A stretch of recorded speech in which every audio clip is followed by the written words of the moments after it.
Mheshimiwa Waziri, huo unakagua simu ya mmeo? Sio nakagua, yani password yake ndio password yangu mimi. Wacha.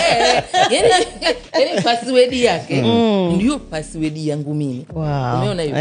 Yani sio katika kukagua ile kwamba unakamia kitu. Unatafuta jambo. Nataka kuingia kwenye gallery yake. Kuna picha nataka nizichukue. Umeona hivyo? Au nataka niingie kwenye mpesa yake nichukue hela. Unajichukulia za kwenu. Za mume ni za kwenu. Simu ukaitia mapassword mpaka hata mumeo na mkeo hawezi kuingia. Umeficha nini huko? Umeona? Umeficha nini? Mimi kitu ambacho hawezi kuingia ni government mails. Ambazo zinatunza document za serikali. Ni confidential. Ni confidential, zinakuwa operated na mifumo ya serikali. Hiyo hata hana sababu ya kuingia.